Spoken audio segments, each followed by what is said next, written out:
시편 137편 1절부터 7절까지의 말씀, 제가 가진 성경 구약 903페이지에 있습니다. 다 찾으신 줄 알고 교독합니다. 우리가 바벨론의 여러 강변 거기에 앉아서 시온을 기억하며 울었도다. 그 중에 버드나무에 우리가 우리의 수금을 걸었나니 이는 우리를 사로잡은 자가 거기서 우리에게 노래를 청하며 우리를 황폐하게 한 자가 기쁨을 청하고 자기들을 위하여 시온의 노래 중 하나를 노래하라 함이로다. 우리가 이방 땅에서 어찌 여호와의 노래를 부를까? 예루살렘아, 내가 너를 잊을진데 내 오른손이 그의 재주를 잊을지로다. 내가 예루살렘을 기억하지 아니하거나 내가 가장 즐거워하는 것보다 더 즐거워하지 아니할진데 내 혀가 내 입천장에 붙을지로다. 함께 읽습니다. 여호와여, 예루살렘이 멸망하던 날을 기억하시고 에돔 자손을 치소서. 그들의 말이 헐어버리라 헐어버리라 그 기초까지 헐어버리라 하였나이다. 아멘. 우리 믿음의 고백을 하나님께 올려드립니다. 하나님 좋습니다. 감사합니다. 사랑합니다. 하나님 뜻이면 무엇인지 다 이루어집니다. 예수님 좋습니다. 감사합니다. 사랑합니다. 하나님 뜻이면 무엇인지 다 이루어집니다. 성령님 좋습니다. 감사합니다. 사랑합니다. 하나님 뜻이면 무엇인지 다 이루어집니다. 아멘. 하나님께 영광의 박수 올려드리겠습니다. 네, 오늘은 대림절 둘째 주일입니다. 예수 그리스도의 오심을 기다리는 절기입니다. 예수 그리스도가 소망이 되어 메시아로 오시는 그날을 기다리는 이 절기가 바로 대림절입니다. 그래서 대림절 하면 소망, 희망, 기다림, 갈망 이런 여러 단어들로 우리의 마음을 준비하곤 합니다. 그렇다면 여러분들은 어떤 마음으로 대림절을 지금 보내고 계신지요? 무언가를 기다리고 소망하고 희망하고 갈망하는 것들이 있는지, 그런 마음으로 지금 보내고 있는지라는 것이죠. 사실 지금 이 시대는 결핍하지 않은 시대입니다. 결핍을 모르는 시대이죠. 굉장히 풍족한 시대를 우리는 지금 살아가고 있습니다. 그러다 보니까 평범하고 평온합니다. 그런데 아이러니하게도 그래서 더 위험한 시대이기도 합니다. 인생의 고통과 갈등, 그리고 이 칠흑과 같은 어둠의 시간들이 불시에 찾아오기 때문에 그렇습니다. 그리고 만연한 이 죄악된 구조, 죄악의 세상 속에서 우리를 어떻게 무엇으로 공격할지 모르는 시대를 살아가기 때문에 그렇습니다. 그래서 더 외롭고 더 공허하고 더 허무하며 또 우리가 영적으로나 정신적으로 많은 해결책을 찾고 약물도 찾고 하는 시대를 살아간다는 것이죠. 그것이 절대 필요하지 않다는 이야기가 아닙니다. 그 모든 것들이 병행되어야 되고 그만큼 복잡다단한 시대를 살아가고 있다는 것이죠. 사실 그래서 오히려 더 소망, 희망, 이 기다림, 간절함 등이 더 필요한 시대이기도 합니다. 오늘은요 대설입니다. 그 둘째 주일이 지나면 동지가 되죠. 겨울을 시작하는 이 초입에서 상징하는 바가 굉장히 큽니다. 대림절은 우리 인생도 마찬가지인데, 우리 인생도 겨울의 초입에 있을 수 있고 어두운 터널을 기다릴 수도 있고 무서운 이 어마어마한 혹독한 겨울이 우리 인생 가운데 다가올 수 있다라는 것입니다. 그럴 때에 그럼에도 불구하고 우리는 늘 소망과 희망을 버리지 말아야 된다는 것이죠. 신정일 작가는 자기가 쓴 책에서 여러 희망과 소망이 중요하다는 것을 이야기하면서 희망과 소망이 중요한 이 명언들을 기록하고 있습니다. 먼저 알렉산더 대왕이 그렇게 물어봤습니다. 당신에게 가장 중요한 것은 무엇입니까? 라고 물어봤을 때 내가 가장 아끼는 보물은 희망이다 라고 대답했고요. 이 해밍웨이 노인과 바다에서는 희망을 버리는 것은 죄라고 말할 정도였습니다. 그리고 로널드 피셔라고 영국의 통계학자죠. 그 사람은 이렇게 말했습니다. 두려움은 작게, 희망은 크게, 미움은 작게, 사랑은 많이. 그러다 보면 모든 좋은 것은 그대의 것이 될 것이다 라고 이야기했습니다. 그러니까 이 시작이 다 희망과 소망이라는 것이죠. 이 세상을 살면서 절대로 놓치지 말아야 할 것이 그래서 소망인 것입니다. 모든 것이 끝났다고 생각되는 인생의 마지막 순간에도 우리의 삶을 삶으로 삶이 되게 하는 것이 바로 소망이다라는 것이죠. 누구도 도와줄 수 없는 칠흑 같은 어둠 속에서도 필요한 것은 희망이라는 것입니다. 자, 그렇다면 우리에게 이런 시대를 살아갈 때 우리가 가져야 할 소망은 무엇일까요? 우리의 소망은 무엇이 되어야 될까요? 그렇습니다. 예수 그리스도입니다. 대림절이니까 또 여러분 너무 뻔한 대답 아닙니까? 라고 생각할 수도 있겠죠. 그래서 뻔하니까 그래서 진리인 겁니다.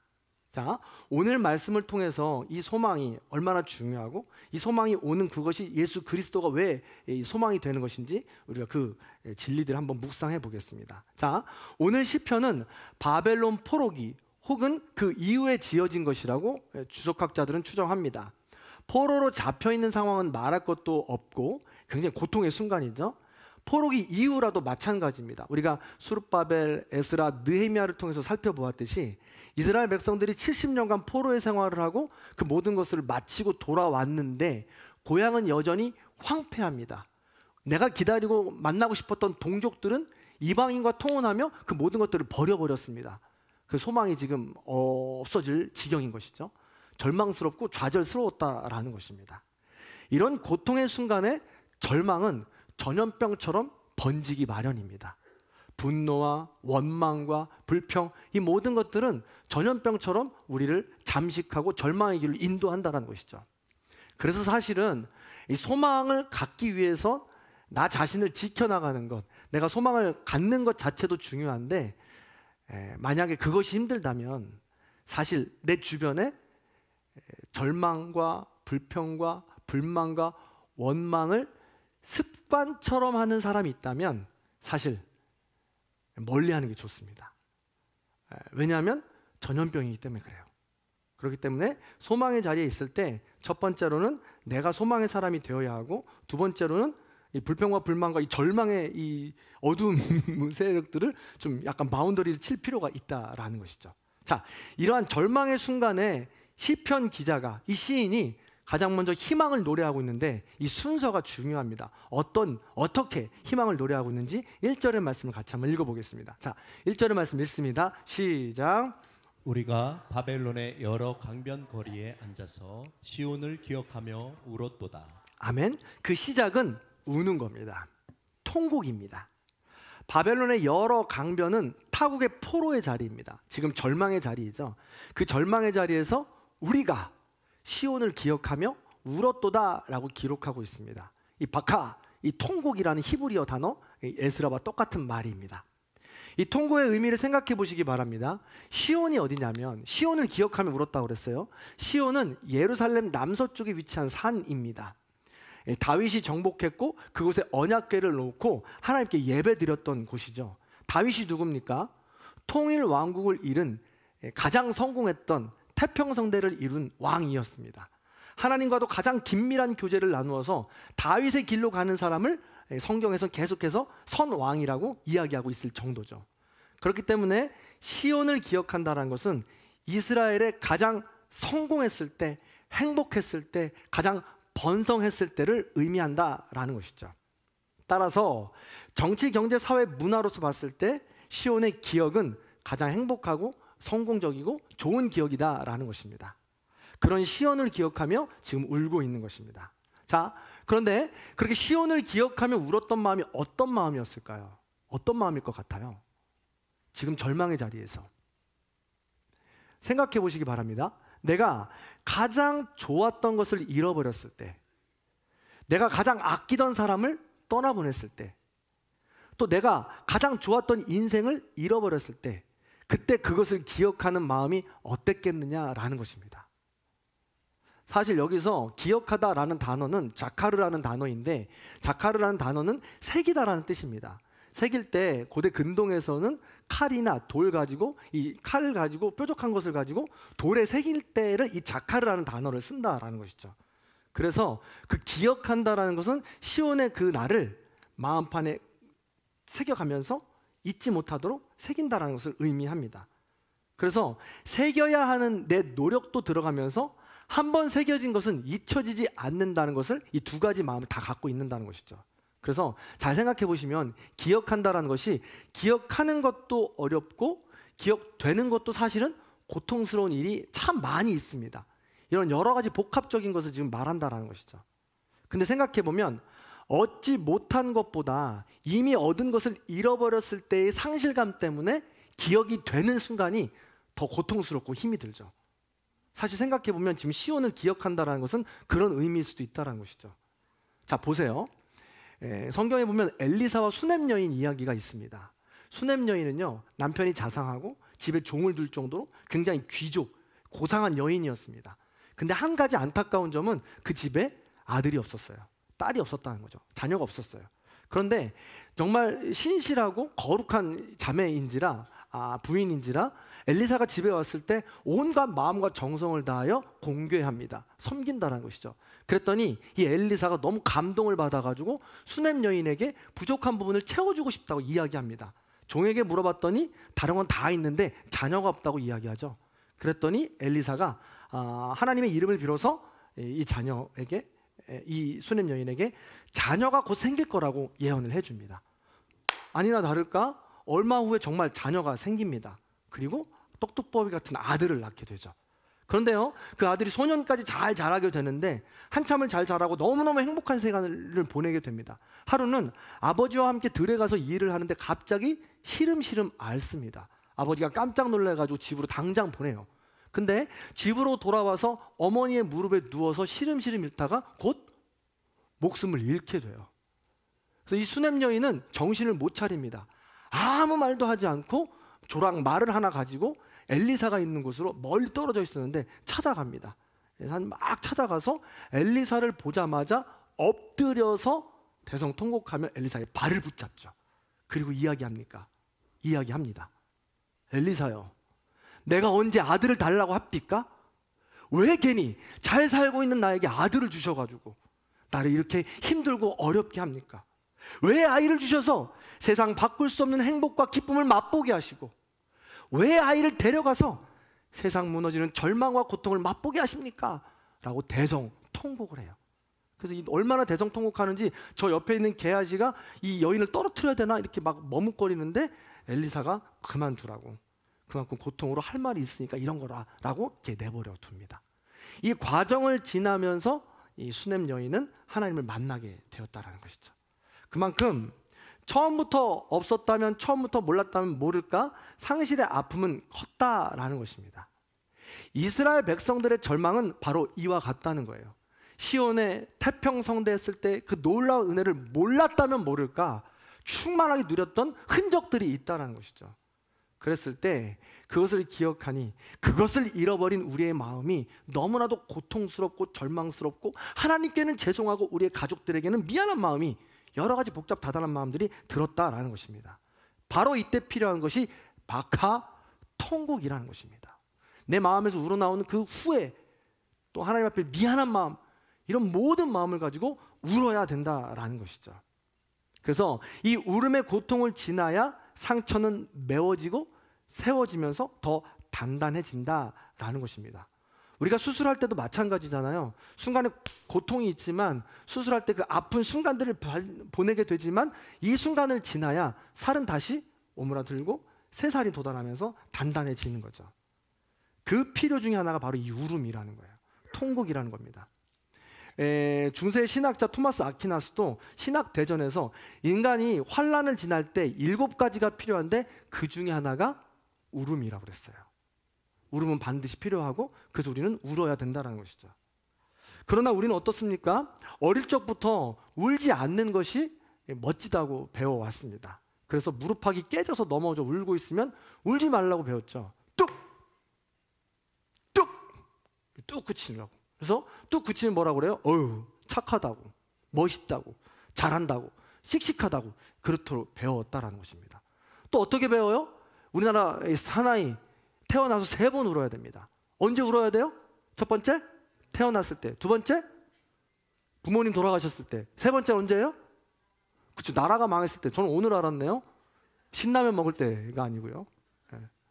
제가 좀 조사를 해봤더니 요즘은 나라가 잃어버린 거나 상관없어요. 안 울어요.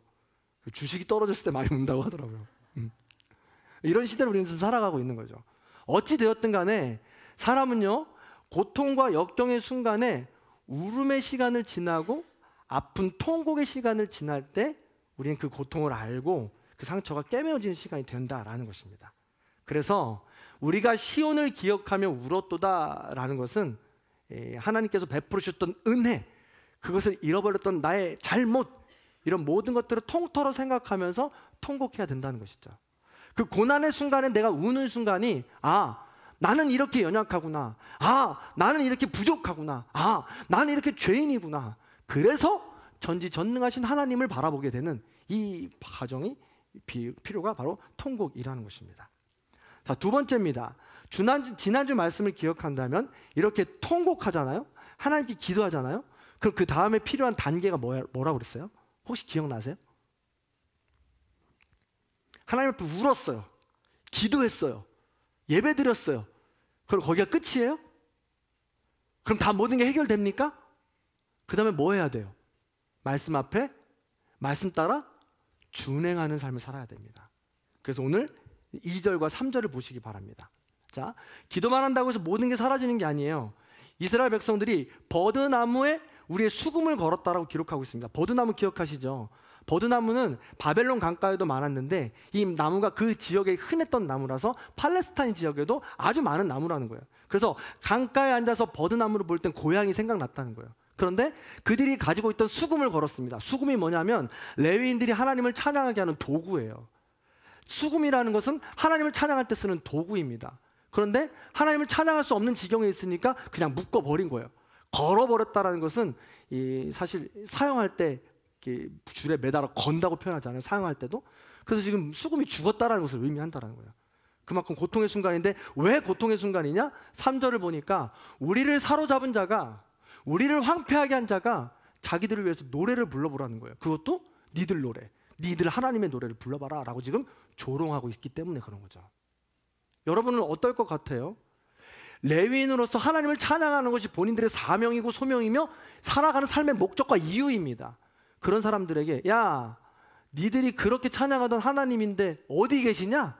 어디 있어? 한번 노래 좀 불러봐라. 어떤 노래인지 한번 들어보자. 이런 거예요. 이랬을 때 마음이 어떨까요? 이 조롱과 멸시 속에서 어떻겠냐는 거예요. 그래서 많은 사람들이 이 조롱과 멸시나 약육강식의 원리로 강한 사람들이 진 누를 때 많은 사람들이 그냥 타협합니다. 엎드립니다. 그냥 해주고 말죠. 그게 또 편할 수 있으니까요. 그런데 진정으로 통곡한 사람은 그 다음에 말씀 앞에 준행하고 신앙의 의리를 지킵니다. 신앙의 절개를 지키는 거죠.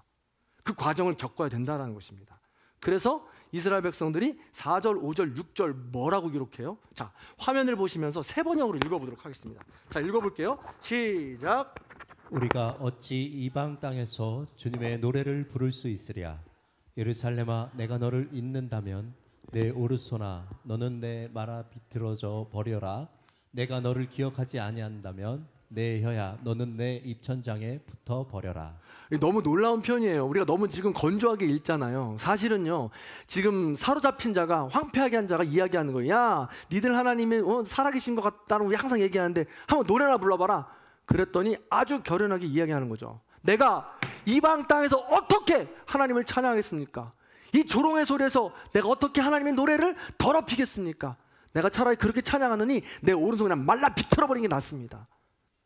내 입에 혀가 입 천장에 붙어버리는 게 낫겠어요. 절대로 내가 이 굳은 절개, 기계를 하나님 앞에서 꺾지 않겠습니다 라고 지금 이야기하는 것입니다. 그렇습니다. 우리가 진정한 통곡의 과정을 거친다면 말씀 앞에 내 운명을 걸겠다, 내 인생을 걸겠다라는 이 절개 시간이 반드시 있다라는 것이죠. 근데 어때요? 우리는요, 지금 이 시대를 살아갈 때 결핍, 풍부함 뭐 이런 시대를 살아갈 때 너무 쉽게 타협하잖아요. 하나님과의 예배를 지키거나 하나님과의 내가 지켰던 모든 것들을 너무 쉽게 타협하고 세상과 너무 쉽게 고개를 숙이잖아요. 이런 절개가 우리에게 있냐라는 것입니다. 그래서 우리의 삶은 이 절망의 자리에서 소망의 자리로 나오는 과정 중에 반드시 필요한 것이 이 절개다. 하나님의 말씀을 준행하는 모습이다라는 것입니다. 자, 여기까지만 살짝 정리해 보면요, 절망의 자리에서 소망의 자리로 나올 때 필요한 것은요, 절망의 자리에서 통곡과 애통으로 하나님께 부르짖는 것입니다. 나의 잘못을 회개하는 것입니다. 그리고 삶의 현장에서는요, 불의와 죄악에 맞서 용기 있게 결단하며 말씀 따라 준행하시는 것입니다. 자, 그렇다면요, 그럼 여기까지 이렇게 한다면 우리의 모든 삶이 다 순적하게 열려야 되잖아요. 소망의 자리로 올라서야 되잖아요. 보통 신앙이 좋은 사람들은 다 여기까지는 해봅니다. 통곡도 해보고요, 눈물을 흘리며 기도도 해보고요, 말씀 따라 준행해보려고 노력하죠. 그랬을 때 우리 앞에 펼쳐진 모든 문제들이 눈 녹듯이 사라지냐는 거예요. 우리를 힘들게 하는 그 절망이 없어지냐는 겁니다. 아니잖아요. 오히려 여전히 남아있는 경우가 더 많잖아요. 그렇다면 왜 그럴까요? 도대체 왜 그런 걸까요? 여러 이유가 있겠지만 생각해 보시기 바랍니다. 사실은요, 내가 하는 통곡과 내가 하는 이 말씀의 준행도, 이조차도 사실은 내 욕심과 내 생각과 내 경험대로 내가 정해놓은 거기까지만 하는 경우가 많기 때문에 그렇습니다.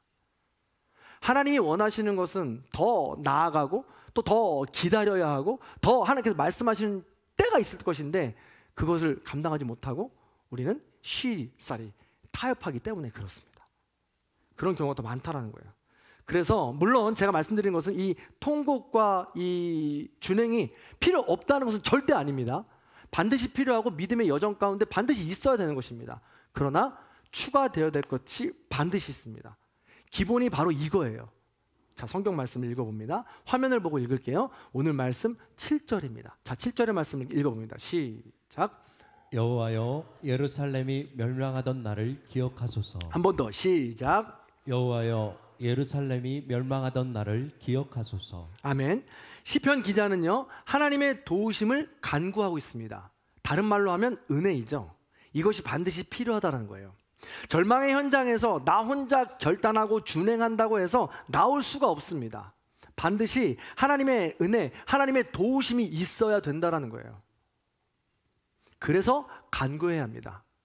그런데요, 보통 우리는 어떻게 간구해요? 절망의 자리에서 그 절망을 없애달라고 간구하고 기도하잖아요. 하나님, 바벨론 쳐주세요. 최대 빌런입니다. 악입니다.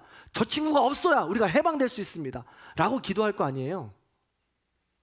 물론 이 시편 기자가 이후에 그렇게 기도해요. 에돔을 쳐주세요, 바벨론을 쳐주세요 라고 기도합니다. 그런데 그런 이 절망 자체를 없애달라고 기도하는 것보다 저는 여기에 집중했어요. 뭐냐면 첫 번째로 그날을 기억하소서.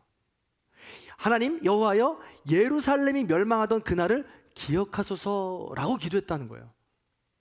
이게 무슨 의미일까? 왜 그렇게 기도했을까라는 것입니다. 저는요, 이게 바로 하나님께서 우리를 절망에서 소망의 자리로 인도하는 하나님의 원리라는 것을 깨달았어요. 뭐냐면 하나님은요, 우리가 절망의 자리에서 나올 수 있도록 그냥 들어서 옮겨줄 수 있는 분이세요. 하나님은요, 전지전능하신 하나님으로 높은 산을 깎아서 큰 산아 평지가 될지어다 라고 수르바벨에게 말씀하신 것처럼 깎아주실 수 있는 분이에요. 홍해를 열어주실 수 있는 분이십니다. 다 하실 수 있는 분이시죠. 그러나 하나님은 그 절망의 자리에서 절망을 꺼내주시기도 하지만, 물론 아예 안 하신다는 거 아니에요. 꺼내주시기도 하지만 대부분 그 절망의 자리로 먼저 찾아오신다는 거예요. 그래서 우리와 함께 하신다는 거죠. 자, 오늘 시편 137편 1절과 7절을 비교해서 읽어보세요. 자, 보겠습니다. 먼저 1절을 보시면 우리가 시온을 기억하며 울었다라고 기록하고 있습니다. 그런데 7절을 보니까 기도가 바뀌어요. 여호와여, 예루살렘이 멸망하던 날을 기억하소서라고 기도합니다. 예루살렘과 시온은 같은 뜻이에요.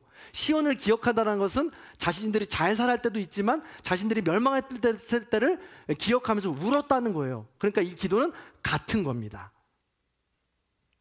우리가 고통과 절망의 자리에서 가장 큰 힘을 얻을 때가 언제입니까?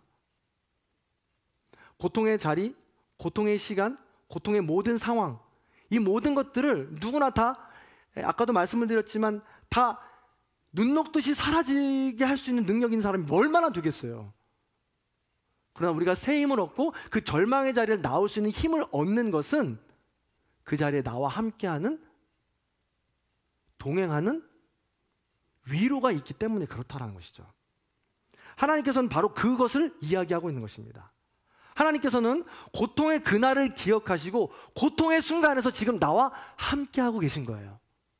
내가 느꼈던 상처, 상실, 트라우마, 이 모든 것들을 완전하게 사라지게 하실 수도 있지만 지금 나와 함께 하시면서 그 고통을 지금 함께 느끼고 계시다라는 것이죠.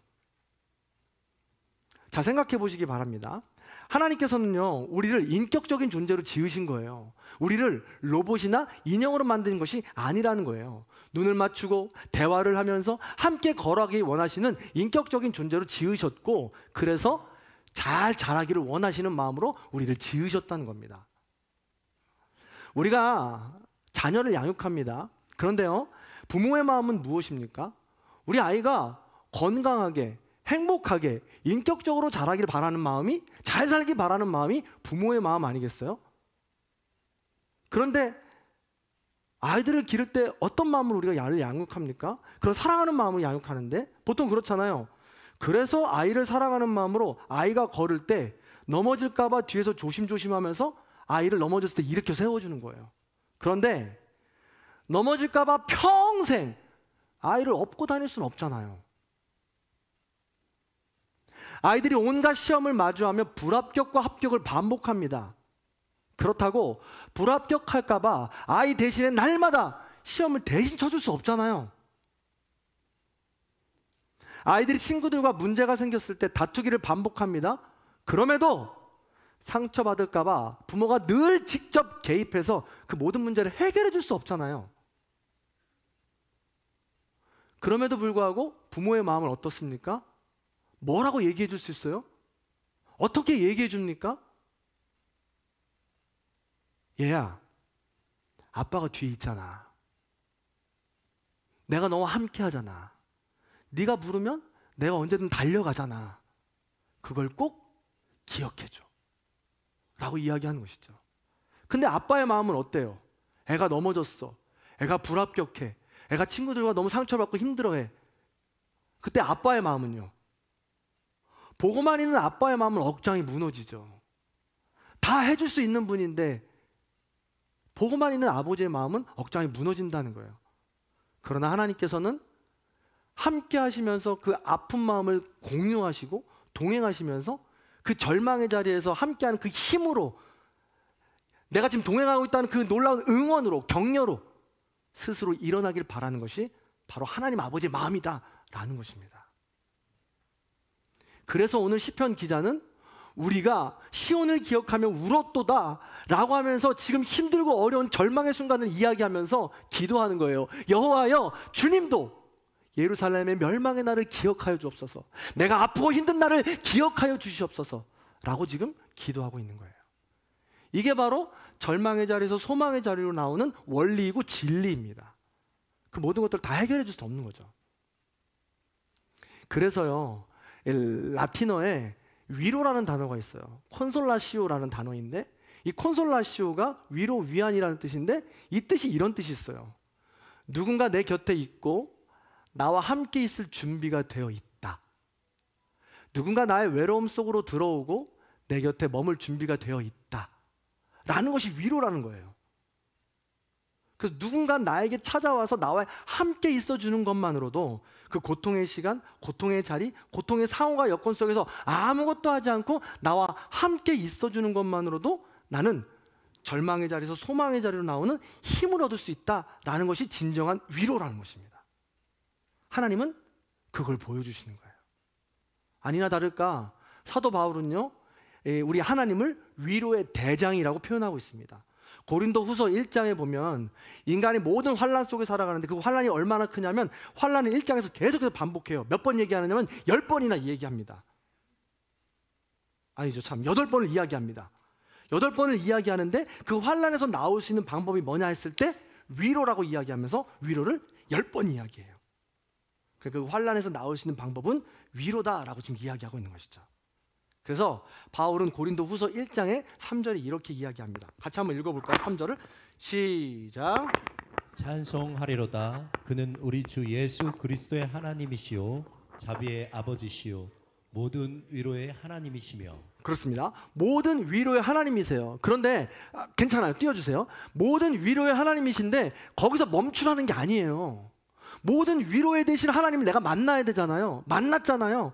그러면 그 위로의 하나님을 더 크게 만나려면, 내가 절망의 자리에서 소망의 자리에 완전하게 나오려면 그 다음 단계도 필요하다는 거예요. 그게 뭐예요? 우리로 하여금 하나님께 받는 위로로서 우리도 모든 환난 중에 있는 자들을 위로하게 하라는 거죠. 능히 위로하는 힘을 얻게 된다는 것입니다. 여러분, 위로, 콘솔라시오 아무나 하는 거 아닙니다. 위로를 정말 잘하는 사람, 위로하는 게 너무 힘들어요. 힘들고 어려운 사람 옆에 있어주는 거, 그 얘기를 계속 들어주는 거, 그 상황과 여건을 계속해서 함께 해주는 게 얼마나 힘든 일인지 몰라요.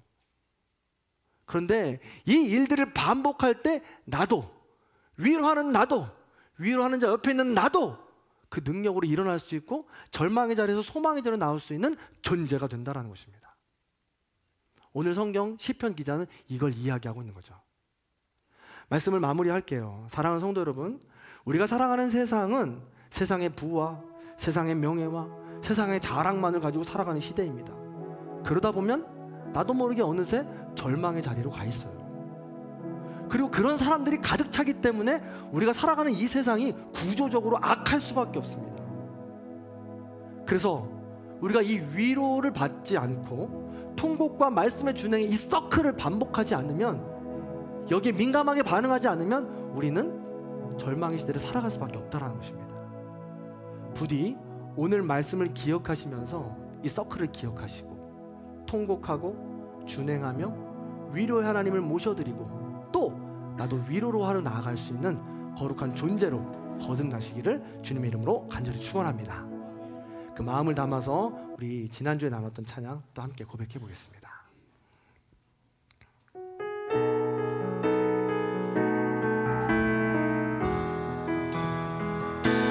세상의 부와 세상의 명예, 세상 자랑 모두 내려놓고 날 구한 십자가, 날 씻긴 보혈, 주의 은혜를 깊이 생각합니다. 나의 받은 것, 내 모든 것 다 거저받은 선물, 내 삶을 은혜로 가득 채워주셨네. 나의 받은 것, 내 모든 것 다 거저받은 선물, 내 삶을 주신 분께 다시 올려드리니 나는 삶으로 주님을 노래합니다. 나를 통하여 주님만 높임 받으소서. 나는 삶으로 주님을 예배합니다. 나의 삶을 빛으로 사용하소서. 한 번 더 찬양할 텐데요, 이 가사를 잘 생각하면서 찬양했으면 좋겠는데, 제가 사실 이 뒤에 준비한 이야기가 하나 더 있어요. 근데 이 이야기를 해야 될까 말아야 될까 고민하다가 1부 때는 못했어요. 근데 생각해 보세요. 하나님께서 우리를 위로하신다고 하잖아요. 그 받은 위로 가지고 우리도 위로를 해야, 위로를 나눠야 우리가 지금 있는 절망의 자리에서 소망의 자리로 나아갈 수 있고, 그 위로의 능력을 우리 가운데 키워야 우리도 소망을 날마다 주면서 살아갈 수 있어요. 그런 존재가 되는 것이죠. 근데 그럼 위로하는 게 어떻게 해야 되는 거냐? 거창한 말로 위로해야 되냐? 그 사람이 가지고 있던 모든 문제를 내가 어떻게, 돈의 문제면 돈을 줘야 되냐? 이런 거잖아요. 근데 그렇게 하기가 어렵다는 거고, 그렇게 하려면 못한다는 거예요. 근데 네덜란드의 작가 코니 팔맨이 이런 글을 썼어요. 남편과 사별한 뒤에 자신이 경험한 것에 대해서 책을 썼는데, 그 책에서 그 누가 무슨 얘기를 해줘도 안 들어온다라는 거예요. 그리고 윤리적이고 도덕적인 이야기를 해주면 그 사람이 너무 싫다라는 거예요. 그런데 가장 큰 위로가 된 게 뭐냐면 그냥 나에게 찾아와서 아무 말 없이 스프를 끓여주고 밥을 함께 먹어주고 함께 걸어주었던 사람, 단 한 사람도 한 번도 어떠냐 물어보는 게 아니에요. 그냥 일상을 옆에서 살아준 거죠. 그래서 그렇게 고백하는 거예요. 그래서 자기는 이렇게 이야기해요. 저는 비통한 경험에 멈춰있지 않을 것입니다. 친구들 가운데 누군가 남편 또는 아내를 잃으면 이때 제가 할 일이 무엇인지 이제 알았습니다. 먼저 큰 냄비에 스프를 만듭니다. 그리고 그것과 함께 몇 가지 물건도 챙깁니다. 이어서 힘든 일을 당한 그 슬픔에 빠지는 친구 집으로 향해서 당사자에게 아무 말도 하지 않을 거예요. 슬퍼하는 친구가 찾아오면 그 자리에 편하게 앉아서 그런 다음에 커피를 끓여줄 거고 포도주를 내올 거예요. 모든 게 단순합니다. 이게 바로 나의 위로하는 방법이죠 라고 이야기를 해요. 큰 게 없다는 거예요. 옆에서 일상을 함께 그렇게 버텨주고 살아주는 것이죠. 그게 바로 삶으로 살아내고 위로를 하는 모습인 겁니다. 그렇게 하나씩 차근차근 배워나갔으면 좋겠어요. 자, 그런 것들을 우리가 또 생각하면서 다시 한번 이 가사들 잘 생각하면서 우리 한번 불러봤으면 좋겠습니다. 한 번만 더 불러볼게요. 세상의 부와 세상의 부와 세상의 명예 세상 자랑 모두 내려놓고 날 구할 십자가 날 씻긴 보혈 주의 은혜를 깊이 한 번 더 세상의 부와 세상의 부와 세상의 명예 세상 자랑 모두 내려놓고 날 구할 십자가 날 씻긴 보혈 주의 은혜를 깊이 생각합니다. 나의 나된 것 내 모든 것 다 거저 받은 선물 내 삶을 은혜로 가득 채워주셨네. 나의 나된 것 내 모든 것 다 거저 받은 선물 내 삶을 주신 분께 다시 올려드리리. 나는 삶으로 주님을 노래합니다. 나를 통하여 주님만 높임 받으소서. 나는 삶으로 주님을 예배합니다. 나의 삶을 빛으로 나는 삶으로 나는 음으로 주님을 노래합니다. 나를 통하여 주님만 높임 받으소서.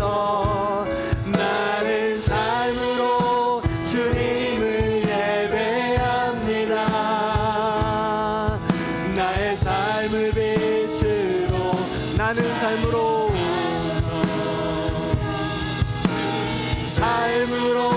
주님을 노래합니다. 나를 통하여 주님만 높임 받으소서. 나는 삶으로 주님을 예배합니다. 나의 삶을 빛 우리 다 함께 찬양할 수 있어요. 나는 삶으로 나는 삶으로 주님을 노래합니다. 나를 통하여 주님만 높임 받으소서. 나는 삶으로 주님을 예배합니다. 나의 삶 우리 입술로 고백합니다. 나는 삶으로 주님을 노래하겠습니다.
잠시 눈을 감고 조용히 기도하겠습니다. 오늘 말씀을 기억하며 하나님께 나아갑니다. 세상의 부와 명예와 세상의 자랑만을 쫓던 나 중심의 삶은 절망의 자리입니다. 그런 사람들이 모여 세상을 만들었으니 이 세상도 악하고 절망일 수밖에 없습니다. 그러나 하나님께서는 통곡과 준행으로 하나님의 위로하심과 도우심 그 자리로 나오라고 말씀하십니다. 그럴 때 우리는 비로소 절망의 자리에서 소망의 자리로 나아갈 수 있는 것이죠. 그 하나님의 부르심에 응답하시고 아멘으로 순종하실 수 있는 성도님들이 되기를 바랍니다. 기도합니다. 사랑과 은혜가 풍성하신 하나님, 죽을 수밖에 없는 우리를 하나님의 자녀로 불러주시니 감사합니다. 우린 연약하고 부족하여 늘 열심히 살아가는 것 같지만 절망의 자리에 부딪히고 맙니다.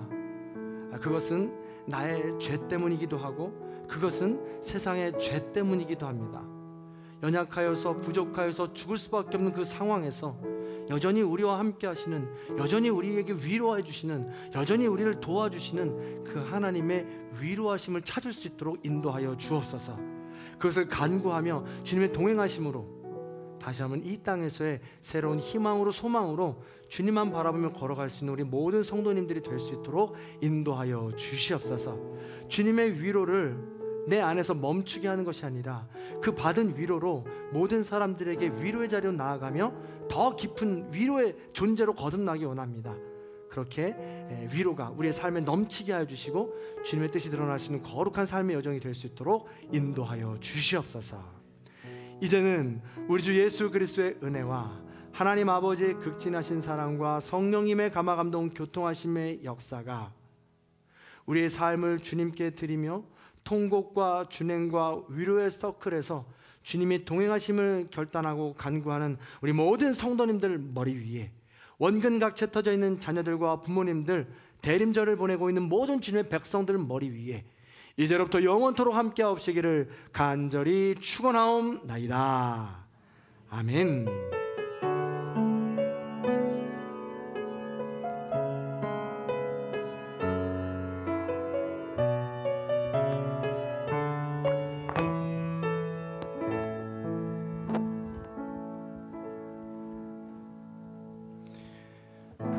이로써 예배를 마치겠습니다. 오늘